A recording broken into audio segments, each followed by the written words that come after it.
Okay, so I'm just going to talk for 45 minutes about something that is really dear to my heart, and that's these really special grasslands that we've got in northern Devon. They lie between the two moors, so between Dartmoor, Exmoor, and out to the Atlantic coast. I have an admission at this point. I'm not a Devonian.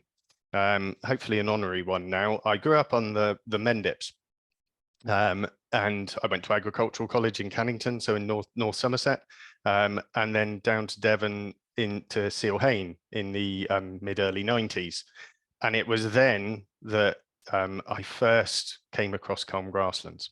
But this story today and tonight is about how this habitat, which is quite obscure, it's one that you gradually fall in love with, should we say. I'm a bit of an addict now.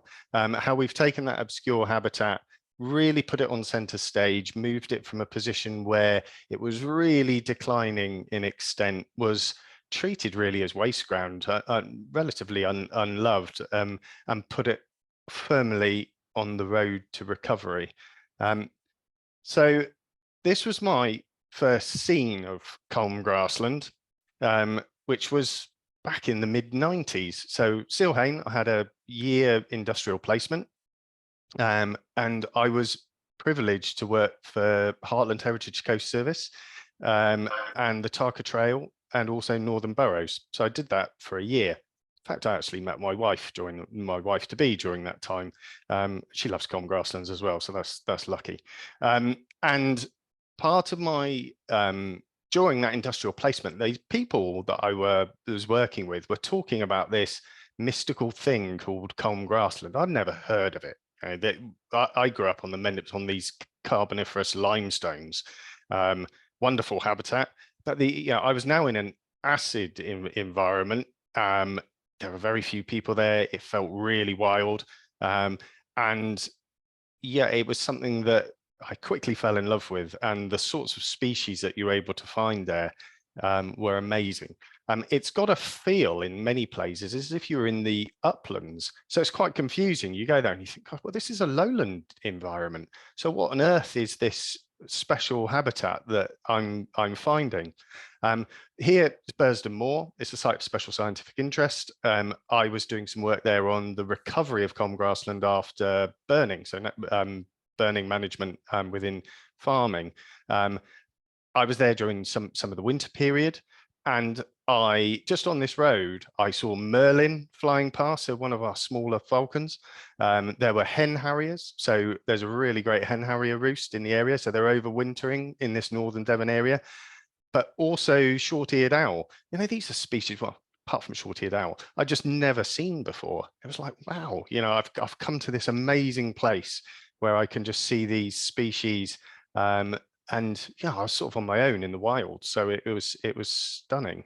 So I'm going to start off with what is Culm, because it's a term that I suppose ecologists have come up with, rather than having a local recognition. And it was named after the Culm measures, and what I've got shown here, which weirdly looks like an Airedale looking right, if you see it in profile, is the Culm natural character area. So when we're looking at landscape ecology, landscape restoration, we look at features which are unifying in a given area. And you can see here you've got Dartmoor, Devon Redlands, the South Hams area, and then the Culm. So it's this big area that sits between the moors. And it's got real character. When you're in the Culm. Partly it's really temperate, which is a good way of saying it rains a lot. So rainfall is high. It's the first place really that wind from the Atlantic makes landfall. So you do get quite a lot of really atmospheric weather. So mild conditions, high levels of rainfall, and the geology underneath is also carboniferous. So it gives you shales, shillets, mudstones, quite impermeable. So this is a tough landscape. And it's that geology which is absolutely key. So this is, some of you may know the Northern Devon area and this really dramatic coastline that we have. And that is what is the key ingredient for our Culm habitat. And that gives rise to acid soils, often deep clays, and quite impermeable. So water doesn't drain off this area very well. And this is a typical classic view of how heavy the clay is in this area. So you can imagine, I mean, this actually within agricultural improvement grows grass really well. So there is often a demand to increase its agricultural productivity, but without that, you have this very extensive, wonderful species-rich pastures, which are basically found in very few areas on the planet. So in Devon and Cornwall, we refer to it as Culm grassland. Small areas in southwest Wales where the conditions are also just right. It's like kind of Goldilocks zone. And they refer to them as roast pastures. If anyone's ever traveled across to Brittany on the ferry to Roscoff and you drive south over Braspar, hopefully I pronounced that right, you also see similar habitat. And Galicia in northern Spain, all on that Atlantic seaboard, all mild, high rainfall. And the final ingredient for this is extensive agricultural management and practices, which really haven't changed for millennia. So really low input and really low output farming. And here you've got wonderful Devon red cattle, extensively grazing, really with the grain of nature, and creating these stunning meadows. So globally restricted, really rare, super special. So what does it look like? And there isn't an easy answer in this. In Culm is a whole raft of different habitats. And it ranges from, and I'll get into during this presentation, slightly geeky ecologist terms, but it helps to show the different character and mosaic of different habitats that we've got. So down in the bottom left, I've got some titles for these different habitats. This is the jewel in the crown. This is what's super special, what we refer to as the fen meadow. It's got a lovely name. The species that you can see there dominating there that's in flower is meadow thistle. And you often would characterize thistles with something that's quite prickly. These aren't at all. They're real softies. Got almost soft, dense fur-like coating on them. They're wonderful from a pollinator perspective. They're great amounts of pollen, loads of nectar. You can just see the huge amounts of insects that are all over these thistles, black knapweed, buttercups, and so on. So this is a real stunner of a habitat. This is looking across to another area. This flush of meadow thistle, which is so characteristic. I did say they're not prickly. They're weirdly promiscuous though. So occasionally meadow thistle will cross with marsh thistle, and that can give you a bit of a prickle. So occasionally, if they are that bit promiscuous, they'll give you a bit of a prickle as well. Stunning. This is the sort of place I gravitate towards. If I'm looking for some of the key rarities and some of the insects, they're going to be here, and they'll be nectaring on meadow thistle. And there's just no better way to spend a June in a Culm grassland environment like this, something that probably hasn't changed for millennia. You've got these woody copses, wet woodlands, variety of scrub, and these grasslands, and just the occasional grazing cow mooching around, finding the best bits.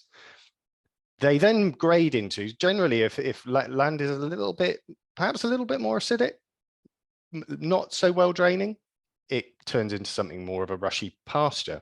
So our rush pastures are really rare. These are some environments which are quite easily improved for agriculture. And these are scenes that you would have seen 50, 60, 70 years ago or so. You know, ragged robin was a really quite a common plant. I used to see it on the Somerset levels a lot. And it's increasingly scarce now, but there is something truly special about being in a Culm environment where you just have this swathe of ragged robin, absolutely wonderful. Where within those rush pastures, you have often quite a really diverse flora. And at the front here, we've got heath spotted orchid. They're another promiscuous species. It tends to cross with southern marsh orchid as well. So sometimes you have to look really carefully at what species that you're actually looking at, or whether it's the hybrid. In the front there's some yellow flowers. They're yellow rattle or hay rattle, black knapweed, and buttercups there as well. So rush pastures are particularly stunning. Areas which might have got slightly more free draining land are species-rich meadows. So where it's a bit drier and you've probably been treated as hay meadows in the past, you can have these sorts of scenes. These habitats have suffered massive decline nationally, and we've got a nationally important resource in the Culm. The blue flower there is devil's spit scabious. We've got black knapweed in there. Some of the wonderful grasses like sweet vernal grass, so sweet spring grass. It's one of our first to come into flower. Crested dog's tail, amazing names, and lovely, again, lovely place to be spending. This is towards the end of the summer. But these are Culm habitats as well. So our being particularly geeky, are humid heaths rather than just wet heaths or other heathlands. So this is No Stone and Brackenford moors, areas of Devon Wildlife Trust nature reserves. If you see just in the middle ground there, you can see an articulated lorry. It's not driving on the Culm. That's where the North Devon Link Road made a beeline to go through what was deemed to be a bit of a wasteland area, and not really recognizing its true ecological value. So some of the wonderful plants you've got there, things like cross-leaved heath. So one of the three heather species that we have more commonly in the country. Other species like bog asphodel, that's a really good indicator of lovely wetland habitats that you've got in the Culm. You can get carpets of it, and it's this almost star-like yellow flower. It's got a Latin name, which is ossifragum, which basically means bone breaker. So landowners and farmers knew if you grazed your animal in these areas, they had brittle bones. And some people believed that it was because their animals were feeding on bog asphodel, but it wasn't. It's these, because these environments are so acidic, it actually is really deficient in certain minerals like calcium and magnesium. And that actually means that animals without certain supplements, if they're just purely grazing this habitat, can actually get quite brittle bones. But it's amazing that the Latin picked up on that terminology. And at the other end of the spectrum, so we've gone from our fen meadows to our species-rich grassland, our meadows, our humid heaths, and you've got to have a special place for swamps and wet woodland. These are also areas that we've got in the Culm. On the left there can be like 6 foot high greater Tussocks sedge swamp, and just wonderful habitats for certain species like grasshopper warbler, reed bunting, those sorts of species, and then into our wet woodlands. And it's that, as I referred to earlier, it's this patchwork quilt of different habitats. It reacts to the different soil, the hydrology, drainage, past management, and together they form this this amazing mosaic of different habitats.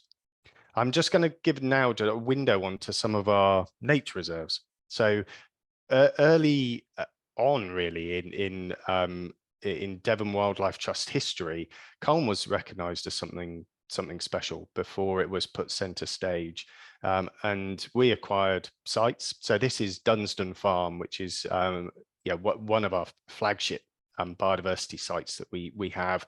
That was bought in year 2000. Actually, when I was up working within Heartland Heritage Coast Service, we had a bit of a mooch and a visit around there. So that was mid-90s, before DWT took on ownership. And it was like stepping back in time. Yeah, there were 1 or 2 grazing animals in there. It was managed by two brothers that lived in Dunsdon Farm next door. And it was almost like subsistence farming. They had improved a couple of fields, but they just very gently managed this area. They allowed all the hedgerows to billow out, occasionally managed scrub within there where it was encroaching. But it was farming, of a different century, something that I just hadn't seen. And it was a real treasure. Dunsdon's one of our best sites to see one of the top 10 most threatened species that we have in Europe, the butterfly marsh fritillary.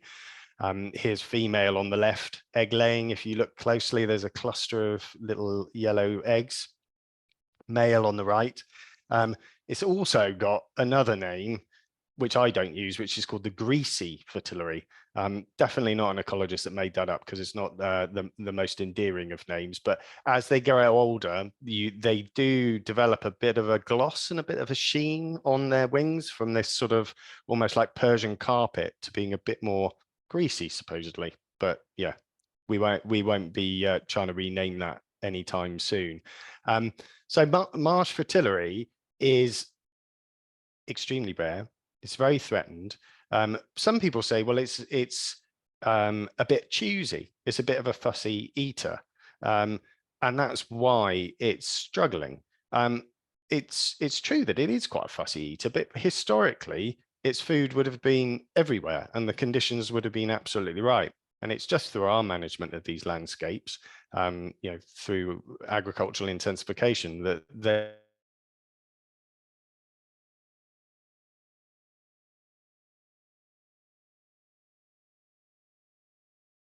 they've actually been, as it says, will only feed on devil's bit scabious. So they're caterpillars. Sole food plant is devil's bit scabious, and they need quite a lot of it. So females lay their eggs, and you can see there on the underside of devil's bit scabious, they probably 200 plus eggs there. So females soon on the wing in June, they're mated, eggs fertilized and laid on devil's bit scabious. As they mature a bit, they turn that reddish color before they hatch. All of our caterpillars go through molts, and we call those molts instars. In their early stages, of that sort of first instar, their first molt, they're just tiny. They spin a silken thread around themselves, gives themselves protection, and just take off the very surface of the layer of the leaf of devil's bit scabious. They soon fatten up. They spin more dense webs, as you can see on the top right hand side there, and they get ready for hibernation. So on the top right, that's probably September time, September, October. They then build really dense webs right down in the tussocks of our purple moorgrass, which is one of the key grasses that we find within Culm. And they overwinter there. This is when the habitat condition is fundamental to them, because they are fussy in terms of what they eat, but they really like the warmth as well. And you think, well, why have you chosen Northwest Devon as a key stronghold then? Well, these Culm tussocks create amazing microclimates. Purple moorgrass is a deciduous grass. It's one of our few deciduous grasses. So you see on the bottom right there, during the winter period, it turns that straw brown color. It's dyed back. So the emerging caterpillars, they want to feed, and that's going to be February time. So they need to be able to be down in the structure of all of these tussocks. So it takes out the cold of the wind, and they're able to bask there, feed on the new fresh leaves of devil's bit scabious, fatten up, and they go through their sixth molt, and then they turn into a chrysalis. So May time, give or take. And then they go through their cycle again. So their ingredients they need is lots of devil's bit scabious, but it's not just any old devil's bit scabious. It has to be in that tussocky environment where they get those microclimates, which can be 10 or even more degrees warmer ground level than a meter above the tussocks. So creating that environment, managing it, and ensuring that there's enough space for the devil's bit scabious to grow, not so much grass that it's all covered over, and that variation in height at a really intimate level. So within a meter or so, you need lots of structure. That's absolutely key. Now, I doubt many people have you've seen this. If you have, you might have mistaken it for a bumblebee, but it's one of our rare and threatened moths. So it's the narrow-bordered beehawk moth. I said earlier, if you're ever looking for a rarity, look at meadow thistle, and that's the narrow-bordered feeding on meadow thistle there on the left. It's a bumblebee mimic, but if you really know your bumblebees, it doesn't fly like one. So a narrow-bordered beehawk moth is like a determined bumblebee. It's trying to go from A to B and it does it directly. Bumblebees sort of bumble around. And this is a real treat. I very rarely see them. They're quite hard to spot. And some people even do things like taking lilac flowers or other things up into Culm to be able to attract them, because they do like, they're quite busy, so they like a bit of nectar. They also feed only on devil's bit scabious. But they don't live gregariously. They have typical hawk moth caterpillars, so with that tail on the end, the little spike on the end of the caterpillar, but a real treat to see that, or with Dunstan as well. When I spent 5 years wielding a chainsaw and doing a lot of practical habitat management work. Whenever I was in some of the wetter places, I used to see these holes in sallows or willows. You think to yourself, I'm not really 100% sure what that is. Used to think, oh, it's probably a moth of some variety. Many of our moth species do have the part of their life cycle within woody vegetation. And that's exactly what this was. And I was thrilled when you get to see the adult. And this is another bit of amazing evolution. Probably something, especially as a kid, you wouldn't want to touch. You probably think you were going to get a nasty sting, but that's the lunar hornet moth. So it will lay its eggs on the bark of sallows. The caterpillars and the larvae feed on that heartwood and the sapwood of that plant. They might be in there for more than 2 years, 2-3 years, before they then emerge. And it's part of one of our clearwing moths. Absolutely stunning, and it's a real treat whenever you see those, especially in our wetter woodlands on the fringes of Culm. I did say I would get into some of the more geeky side of botany. These are 3 really quite typical plants that you see of Culm if you're looking about and looking hard. And you don't really see them in many other areas. They've got quite a stronghold here. So on the left, it's if I showed you the flower, it looks a little bit like pignut, so like an umbellifer, but that's world caraway. In the middle, the spiky pettywin, which is kind of like within the gorse family. You can see those really needle sharp spikes there. And on the right, a Culm speciality, which is wavy St. John's wort. So one of the hypericums. And yeah, where you find in just these sort of wetter patches within the Culm. Just moving on, again, all of these species found within Dunstan. Lesser butterfly orchids. I mean, I love orchids. There's something about them, something about their life history. They're fantastic indicators of top-notch habitat. And these do grow in really good numbers in high quality Culm. They've got a wonderful scent. So some of the farmers, when I was providing advisory support, farming and wildlife advisory support in the mid-2000s, some more elderly farmers were saying, oh yeah, that white flower, we used to pick that and bring it into the toilet because it used to have such wonderful scent. And yeah, that harks back to a day when you had those sort of amount of plants in profusion that it was fine. Yeah, that was great. That's your connection with your landscape and your farm. And they are really amazing scent. If you go near them during an evening, a still evening, the smell is wonderful. They're there to attract night flying moths, which pollinate them, and they do give them an awful lot of nectar for the benefit as well. If you want to know the difference between greater and lesser butterfly orchid, 2 different species, one's often found dry, one's in wet conditions. It's all about the pollinia. Another geeky comment. In lesser butterfly orchids, the pollinia, so the parts right in the center of the flower, are parallel. And if you're a greater butterfly, they're spread apart and further apart. But look online and you'll see what I mean. And these are things that often when you're walking through these areas, let's say you get to a muddy patch and your attention is all around making sure you don't lose your welly and not getting too wet and muddy.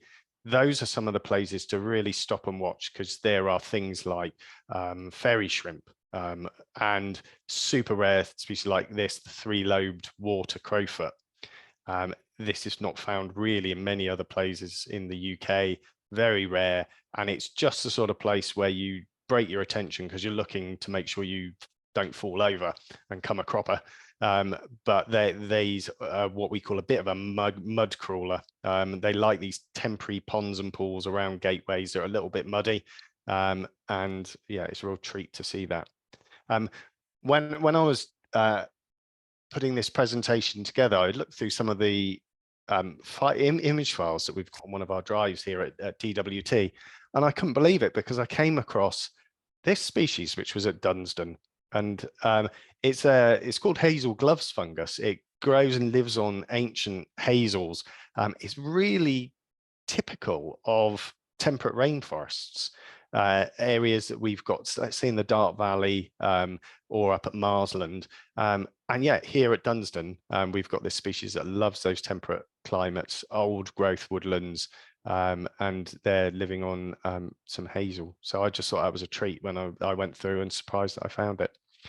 On to some of the birds, well, just one bird in particular.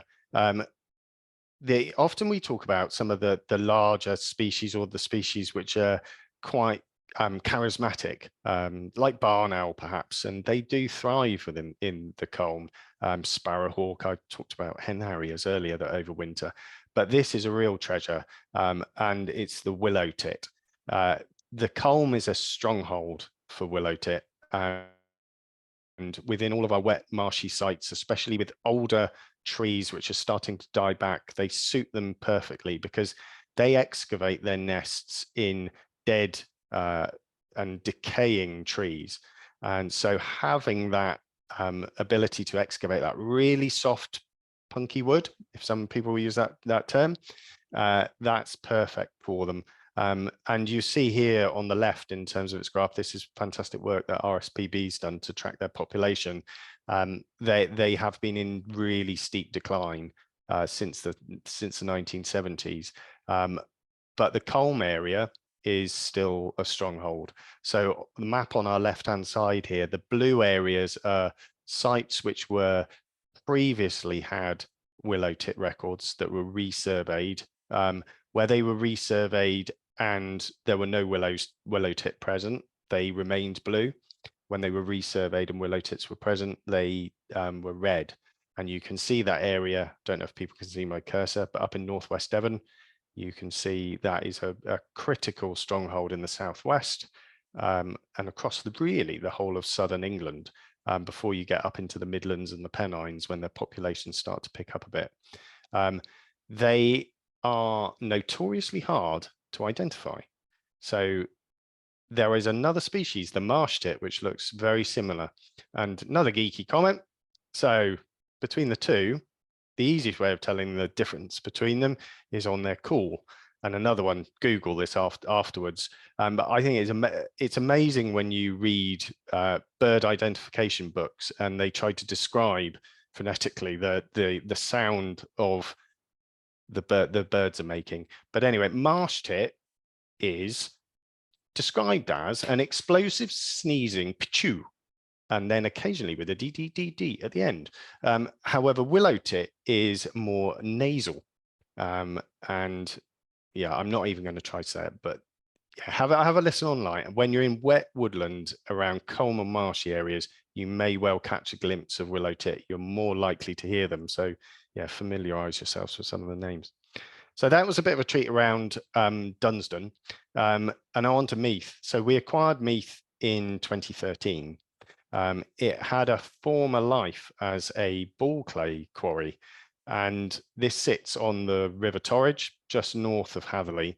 It's about 150 hectares, so it's a really big site, and it supports a good network of habitats, including Culm. And here you've got southern marsh orchid there tucked in the foreground.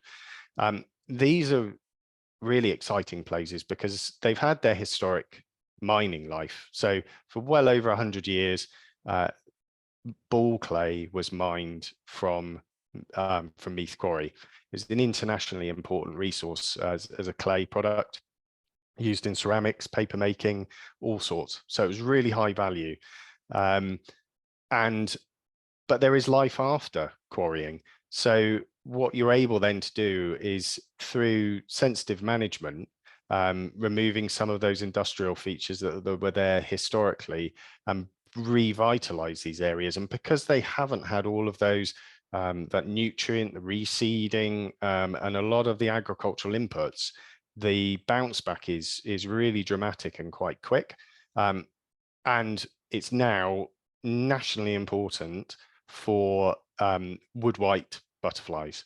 So wood whites, again, is a Culm species that people don't necessarily recognize or notice, and but yeah, really important. So they're quite a weak flyer, and they lay their eggs on a variety of different vetches, but they love that mixture of woodland, wet grasslands, bit of disturbance in the landscape as well, some bare ground that can give them, you know, profusion of their larval food plants. This is a bit of a personal journey for me. When I was working on the Tarka Trail, I must admit, it probably is referred to as trespass, but let's say I just looked over the fence. So I was looking over the fence at Meath and thinking, oh, this is a wonderful habitat, and sort of having a look through and looking at some of the wildlife there. Speckot Moor, I fell in love with, and this was next to the Tarka Trail as well. There I did have a wander around with landowners' permission, but that was an area I had to re-fence. The Tarka Trail was just really opening up in these southern parts towards Meath and going down to Hatherley, and this area needed to be grazed. It was our responsibility on the Tarka Trail to make sure the animals from within the grasslands weren't coming up onto the Tarka Trail. It was all old British rail style fencing, so we were dragging huge amounts of plain wire and cutting out really sensitively where the fence would go. So I spent many days on Speckot, and just those bushes in front of me there, you know, as you're looking down towards Sawton Cross and above Oakhampton, yeah, during the spring, you've got things like grasshopper warbler, reed bunting, yeah, kestrels are routinely feeding over here, tons of chiffchaff, willow warblers, and I didn't really appreciate that. And then in 2022, you know, how was I to know that Devon Wildlife Trust would be the new owners of this site? So when I heard about the opportunity, I was over the moon, because it was an area that I knew from well over 20 years ago. With our members' support and some really generous donations, we're now the new owners of Speckot. It's 24 hectares or so of Culm grassland habitat, and it's the setting that it's got there. It's pretty timeless. You know, you're looking across the Dartmoor, you've got all these wonderful traditional meadows, lots of natural processes, natural regeneration. Yeah, absolutely stunning. This is me on one of our walks. It's a site that doesn't actually at this time have any access or public access to it, but you can look across it from the Tarka Trail. But we do run guided walk sessions there for our members and others, just so we can reveal how lovely it is. And there's a carpet of heath spotted orchids in front of me. That's what they look like closer up. Yeah, these are things you just don't see these scenes very often.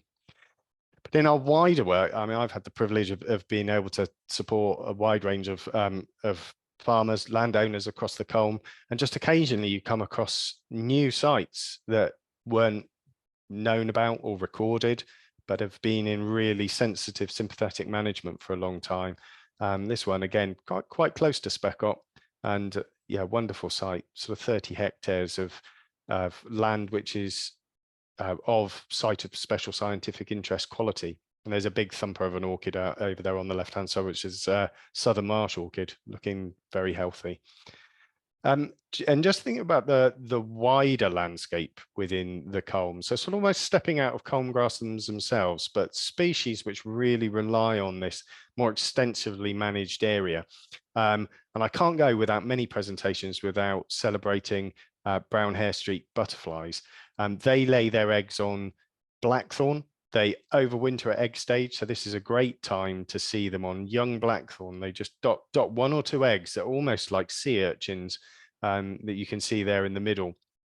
They dot them on there, they overwinter at egg. They are one of our last butterflies to be on the wing, so it might be August or even September.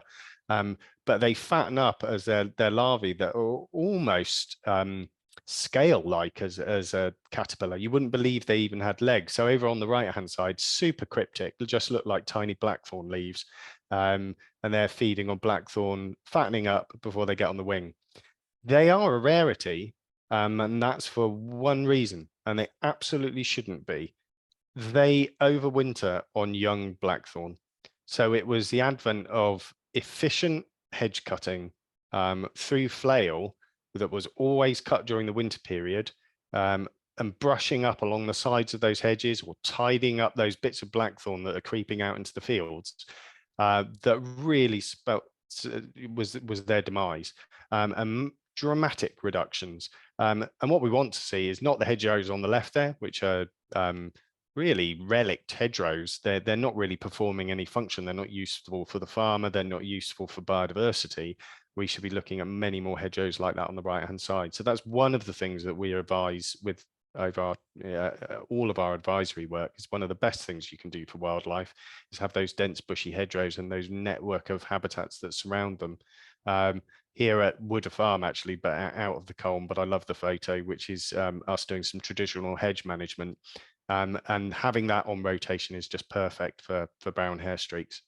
Another slightly geeky species, and I've got to all credit to Dr. Rob Walton, who was was one of my previous bosses in the past, an amazing entomologist, natural historian, and he has identified a new species in the Culm, previously only found from a few heathlands in Dorset. It's a species that loves these willows. They're a particular type of willow. We've got hundreds of different willow species, and they like eared willow. Not only just eared willow, but eared willow that's grown in sort of isolation. It's got its own little patch of eared willow because we think they like to move around the plant to keep in the sun, so they don't like it too dense. And the species is, I wouldn't name it this. It's almost as bad as a greasy fritillary. It's the dingy mocha. I think it's wonderful. It's a stunning moth. There's its caterpillar on the right-hand side there. One of the best ways of trying to find it is to use a tray or an umbrella upside down and beat some of the willow gently. Larvae fall into it and you're able to identify them. But this is a red data book species, and there are a number of places in the Culm where it's found, and long may that continue. So hopefully that's a bit of an intro, and I suppose it's sort of the Culm through my eyes, some of those quirky species, some of the things which are a bit more unique, that I think makes the area really special. I just want to now talk about some of the conservation need and the action that we've taken for Culm. So the image on the right hand side there, great work from Devon Biodiversity Record Centre, shows us what our Culm grassland resource is.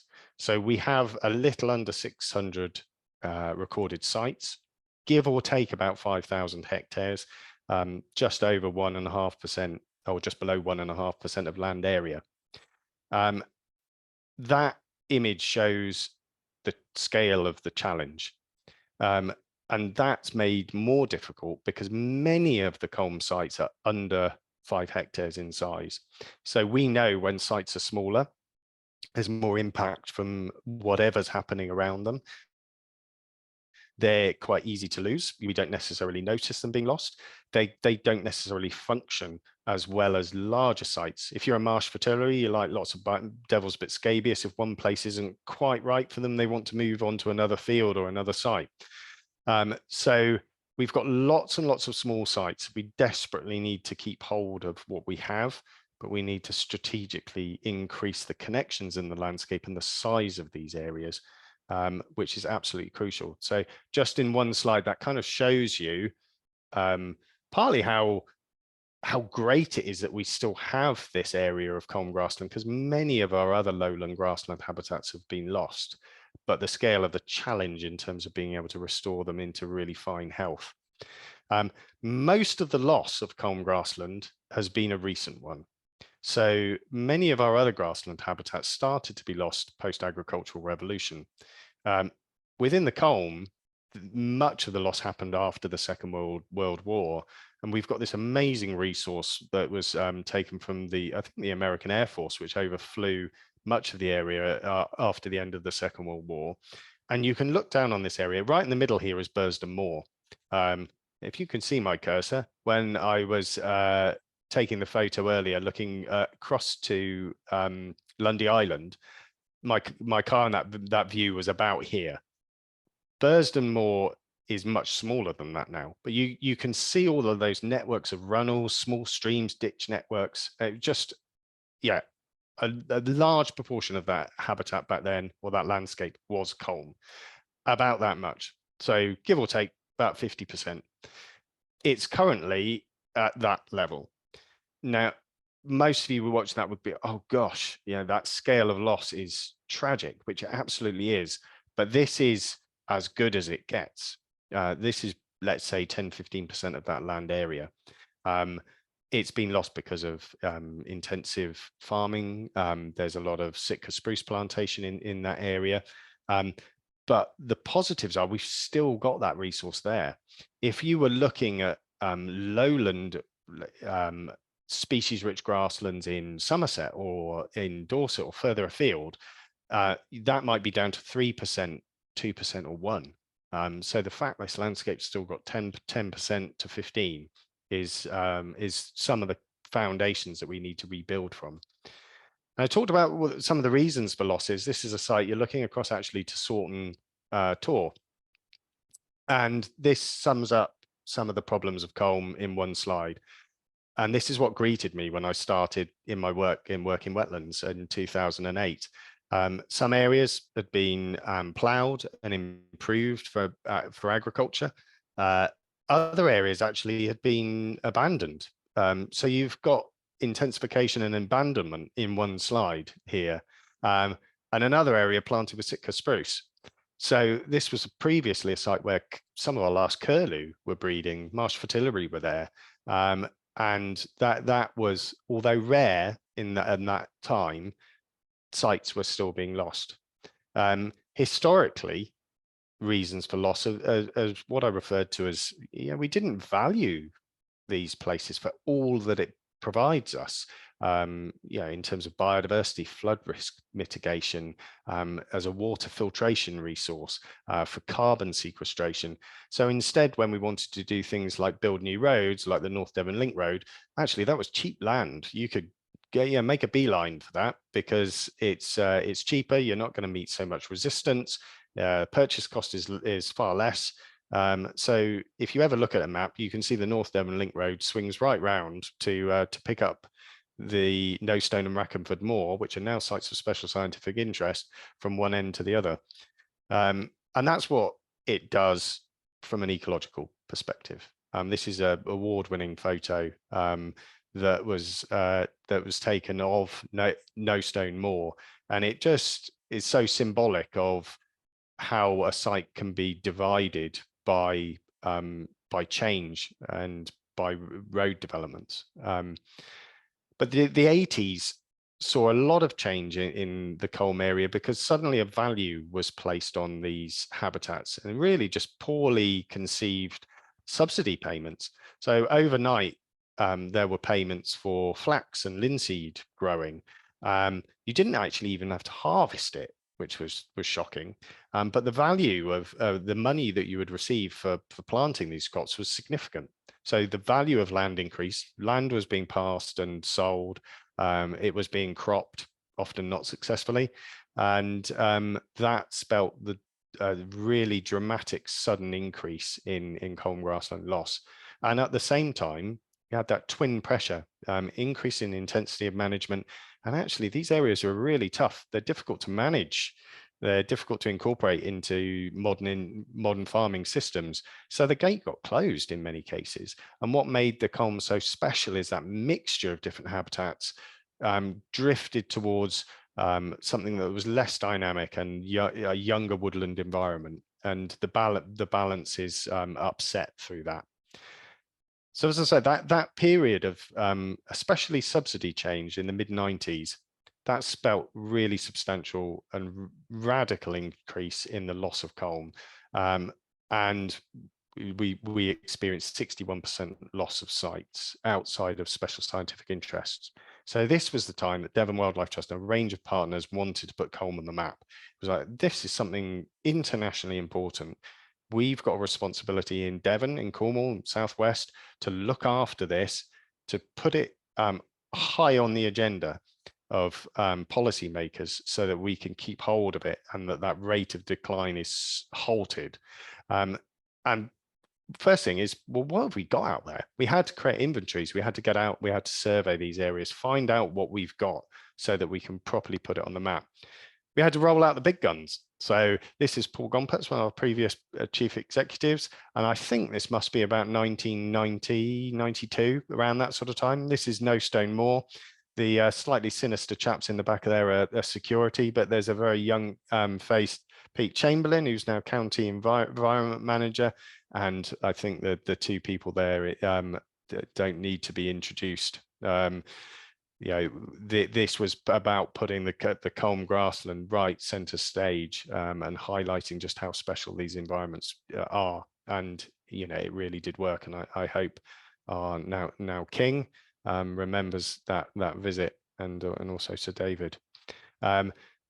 The next step is, well, if we need to manage these environments, we've got to really strongly advocate for supporting farmers to be farming with the grain of nature and being supported to do that. The benefits are huge for us. They're great for biodiversity, and we need to support farmers to make those choices as opposed to perhaps intensifying. So these are some of our first agri-environment schemes, countryside stewardship back in the 90s, prior to that, wildlife enhancement schemes. These were payments for landowners to look after what was best. We then went through phases around the Rio Earth Summit.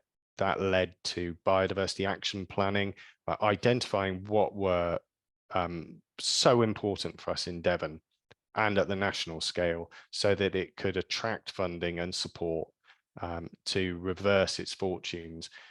From that work, we had a whole host of different initiatives in the Culm. Devon Wildlife Trust had our first advisor from the early 90s, and that one advisor has now developed into over 20 farming and wildlife advisors to support communities in this area to integrate farming into their businesses. On the right-hand side, there is Reconnecting the Culm. It's a project I led from 2005 to 2008 with butterfly conservation. And that worked. So we had this long history building trust within all of the communities in the Culm, supporting landowners and making sure that we clung on to what we had and improved it and increased its extent.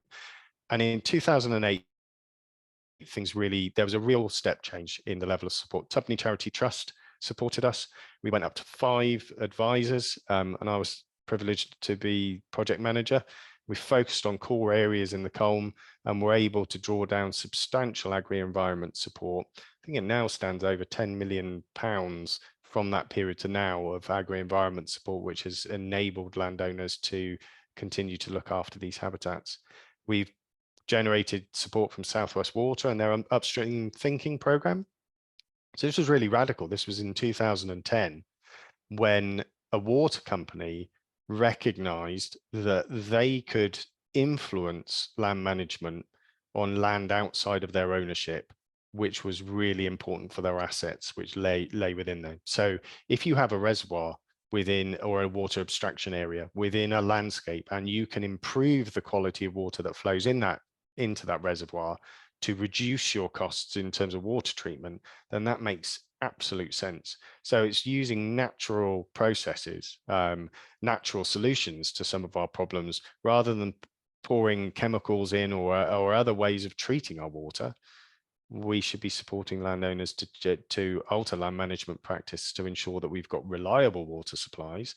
Culm grassland's wet, it stays wet, it provides reliable water and clean water supplies. So that was, we talk now about green financing and how businesses can support these ecosystem services. Well, back in 2010, Southwest Water were were pioneering those approaches. We had Northern Devon Nature Improvement Area, significant government support again for advisory work.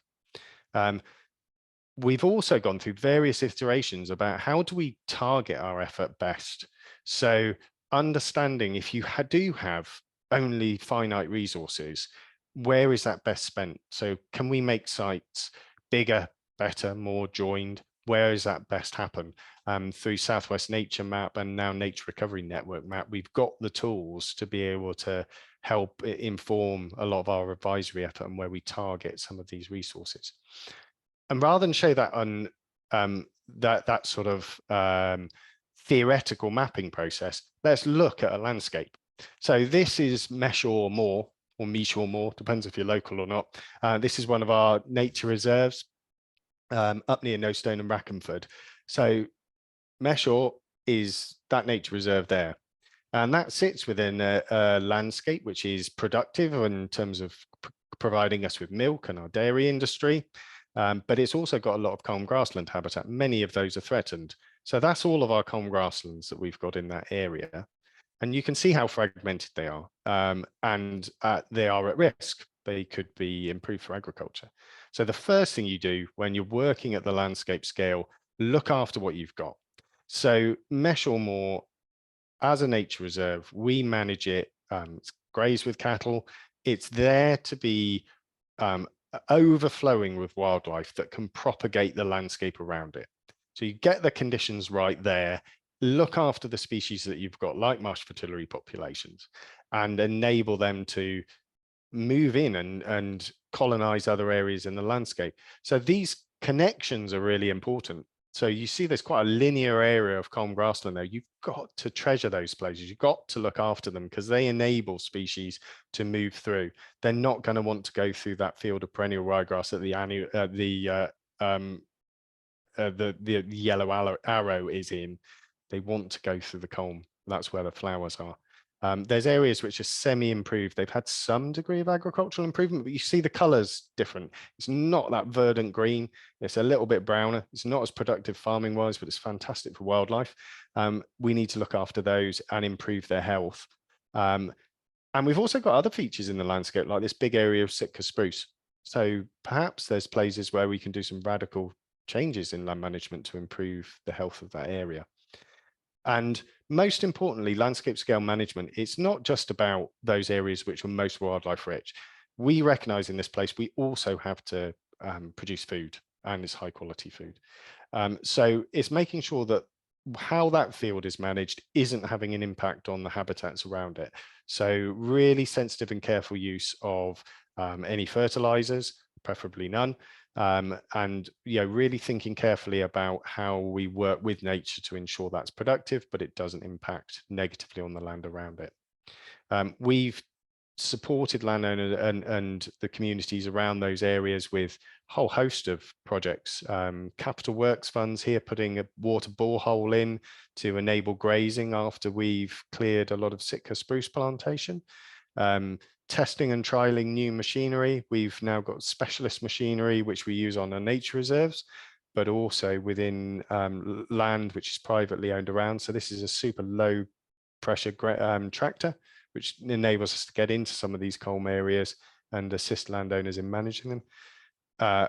Enabling people to share knowledge and skills. This is about people putting their heads together, working and supporting each other to be able to, well, firstly recognize, celebrate and treasure their habitats, but learn about how others are managing them and what techniques they employ.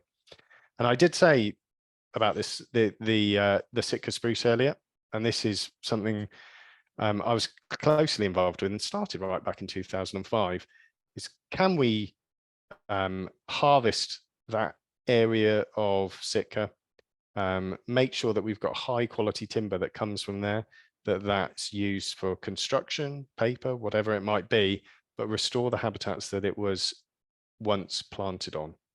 And you definitely can.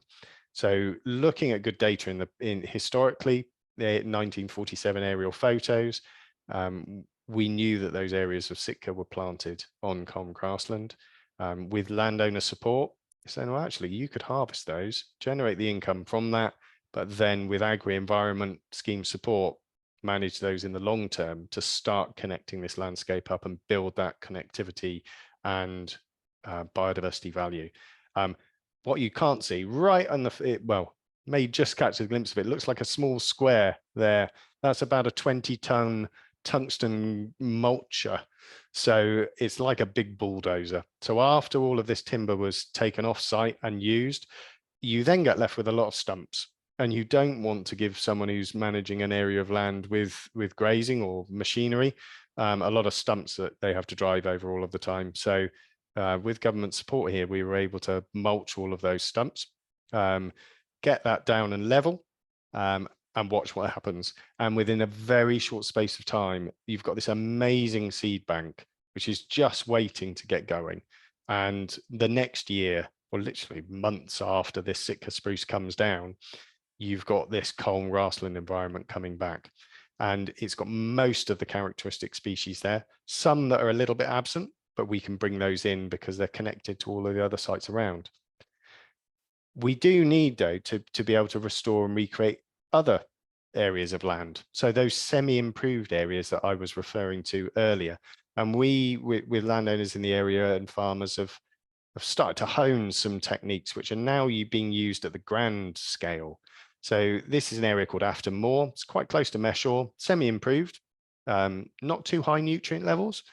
And it was right for considering how do we restore that back to something much more wildlife rich.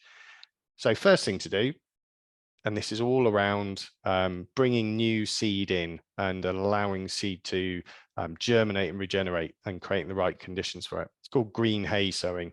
First thing, get the right preparation of the land. So you've got to create bare earth for those seeds to get the perfect conditions to grow in. So we remove some of the rushes, some of the grass, scarify it. We then find a donor site. And this donor site of really species-rich grassland was just up the road and owned by a wonderful man called Cyril Cole, who's now sadly died a couple of years ago. But he was a gentleman that with us and our support, we worked together to pioneer this green sowing, hay sowing activity. So this was one of his meadows, absolutely stunning. You got to bale it, but anyone who knows if you bale grass in the green, it heats up really quickly. And that can heat up to a temperature within just a few hours that will kill the seed. So this is a military operation. So you're going in, cutting that hay, baling it, making sure you get all of those wonderful seeds onto that donor, onto the receptor site as quickly as you can. Here's Cyril on the right-hand side there. And just putting it into a silage chopper. So this is something used to feed animals, but in this case, it's there to reseed a whole landscape. So these bales are full of seed, they're heating up. We got to get them out in the field quickly. And yeah, after Cyril, we've sort of perfected these techniques with other square baled silage choppers and getting that seed out onto the perfect environment for them to regenerate. And it's at scale. So this isn't just a small field, this is 25 hectares. It's a big proportion of the resource, and the more areas like this are done, the healthier the landscape will be. And it works. You know, this is early on the next year, and it's already thriving with a whole range of culm habitats, and one of our sort of nature's little helper, which is yellow rattle, which helps create just the right conditions, reduces grass vigor, and enables the right conditions for a whole host of wildflowers. That's doing things at scale when land is just right for reseeding. But what happens when land has been improved too much agriculturally, when you've got too many nutrients in the soil?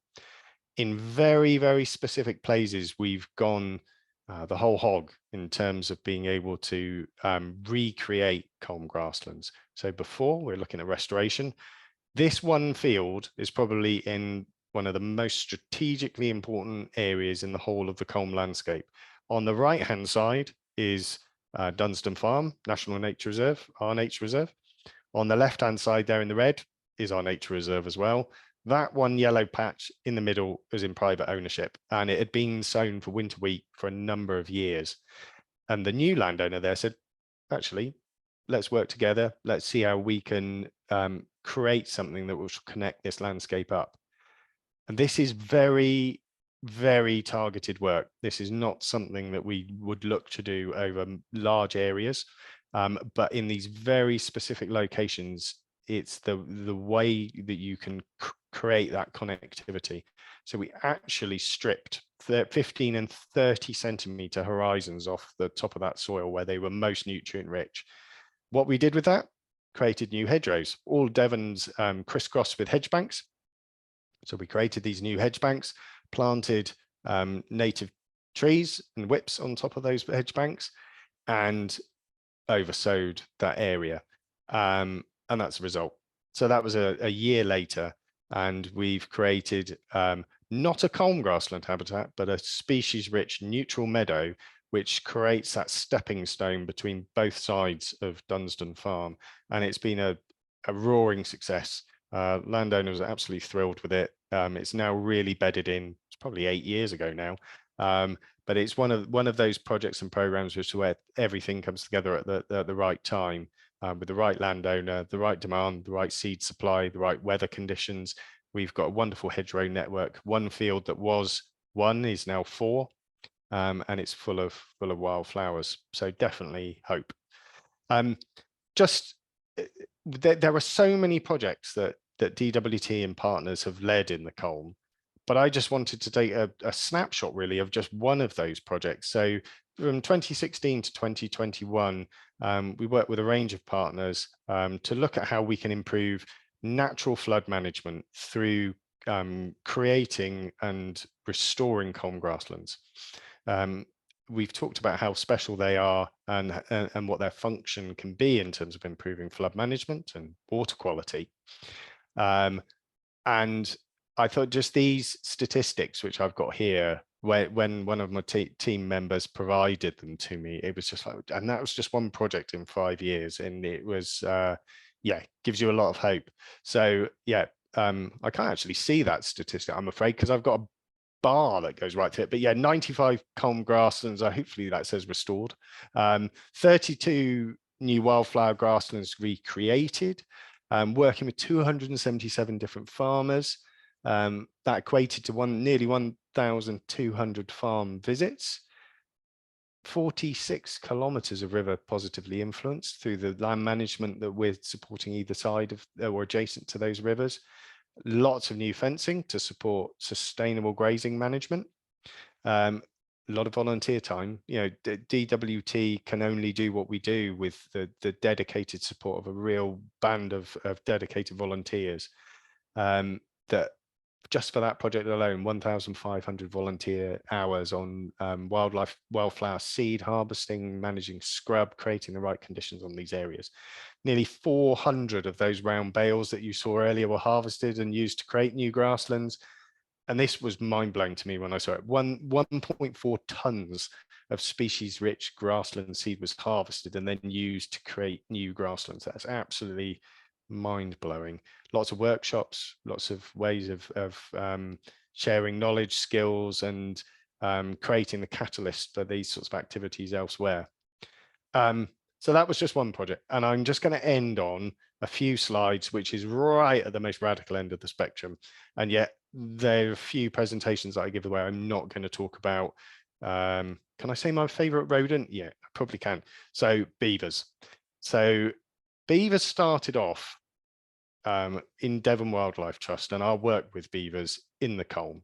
So we had worked with a private landowner and enclosed a 3-hectare area of culm grassland. We wanted to see what impact beavers would have within that culm grassland area.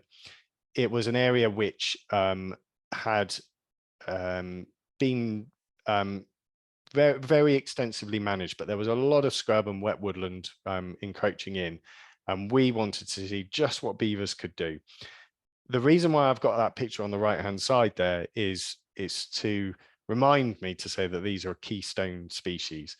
What that means is beavers' capacity to influence a landscape is far greater or far more disproportionate than their biomass alone. So what a beaver can do is completely re-engineer a whole landscape or wetland landscapes. And this is what they got up to. So this was a Culm grassland site. We had support from a team of archaeologists, because ecologists are absolutely rubbish at drawing plan drawings. Archaeologists are great at it. Beavers were reintroduced 2011 into a fenced enclosure, still there now, doing really, really well. There was a small stream that went from the right-hand side to the left-hand side, so it's flowing right to left. We created a small little pond in the middle there in the dark grey, so any grey colour is water. And watch what the beavers would do. After the first year, those black lines are beaver dams, and you can start seeing the area of grey is radically increasing in area. And you've got all of these branches coming out of there where beavers are making little canals that they use to move from A to B and move vegetation through. That's after the third year, fourth year, fifth year. And that's in 2017. So you see beavers have created this exceptionally complex, dynamic landscape. And they may play, well, I think they will, a really important role in the future management of some of these wet grassland sites, especially if they become more and more marginal to modern farming. If there is a move away from having livestock, then we've got nature to rely on in many of these places to keep them rich and thriving. Now, this is what it looks like from the air. Plan drawings are all well and good, but when you see it from an aerial photo, it's really special. So you can see this is an area of Culm grassland. You can see that straw color, that brown color of purple moorgrass in the background there. What you've got to remember here is that previously there was little water here at all. So having beavers on this area, creating that dynamism, that whole patchwork quilt that I talked about earlier, that goes from small areas of open water, greater Tussocks edge swamp, wet woodland, through to our fen meadows. All of those different habitats there in the foreground, they are all being managed and influenced by beavers. So that what a wonderful way of managing some of these areas into the future. And you can see a fly through. So hopefully everyone can see this as you're going down through the site. You can see the networks of dams running from right to left, areas of purple moorgrass, Culm grasslands, all of those tussocks that we refer to, rushy pastures, open water. It's that combination that makes this so special. I'll just play to the end. So that whole range of different features is what we're talking about. So yeah, in many places, I think beavers have got a wonderful role that they can play in the future.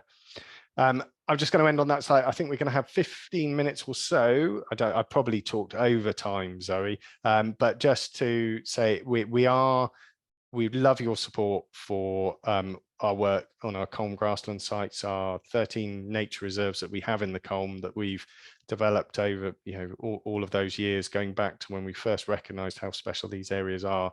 So yeah, please do consider giving us your support through our crowdfunder. But I'm now in your hands, Zoe. Thank you, Pete. If you could stop sharing your screen, and then I'll stop share. Yeah, okay. I mean, it's no surprise that you've gone a little bit over time. Oh, there's sorry, so I much to have. cover, and it's but there's so much to cover, and it's absolutely wonderful to get that grasp of how amazing Culm is and this kind of scope of our work, really. So, I mean, we have gone over time. So what I'm going to do is ask a few questions, and then we'll try and answer some of the questions we didn't get around to after the talk in a follow-up email. But thank you all for staying with us and for staying with us until the end. It's obviously a fascinating talk. The first question is probably a short one, maybe. Is lady smock also common on Culm, especially rushy areas? Yep, absolutely. So keep your eye out for it now. Cuckoo flower or lady smock. It's one of the cabbage family, and it's loved by orange tip butterflies. So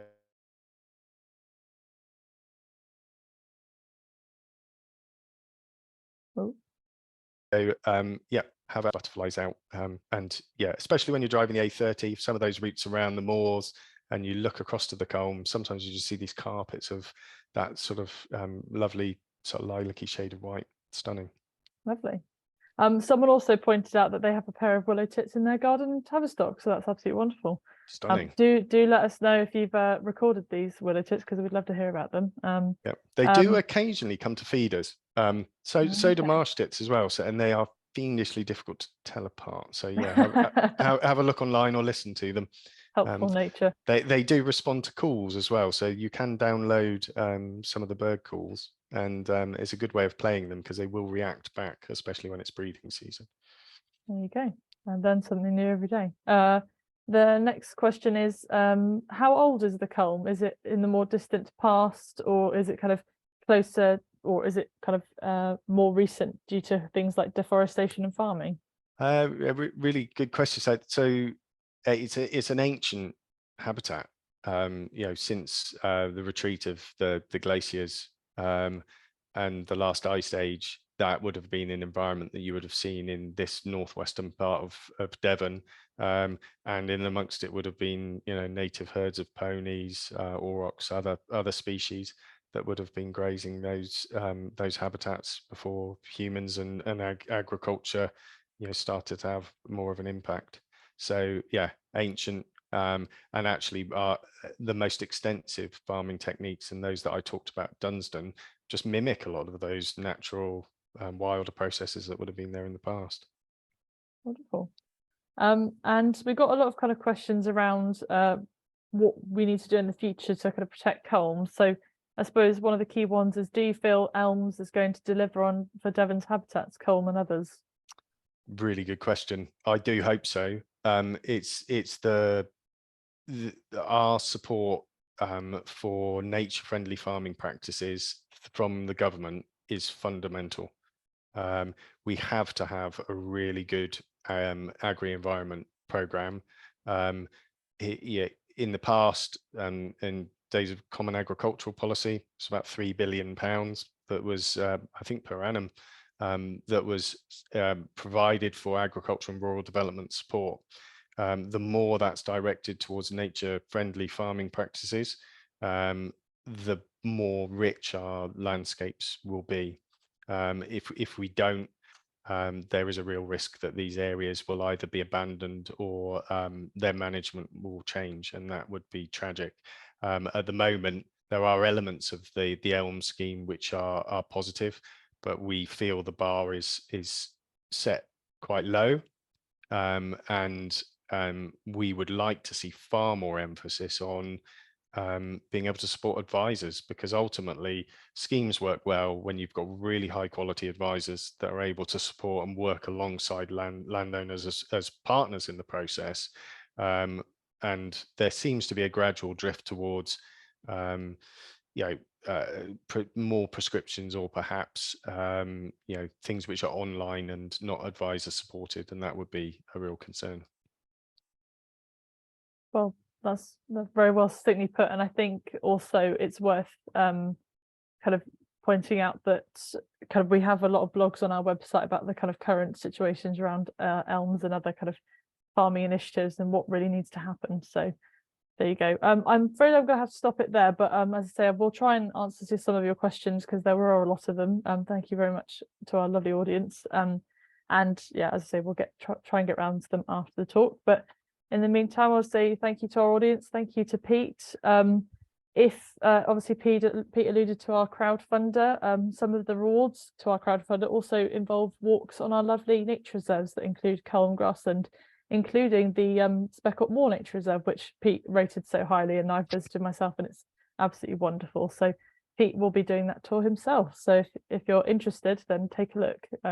Speckled Moor is one of our closed sites, actually. It's a kind of a rare treat to visit one of those areas. And we've also got a couple of online events next week, both on wildlife gardening and plastic pollution. So basically how we can tackle both those things and give you top tips. So do have a look at our What's On page on our website. But in the meantime, have a lovely evening, everyone. Thanks for joining, and good night. Thank you, everyone. Thank you.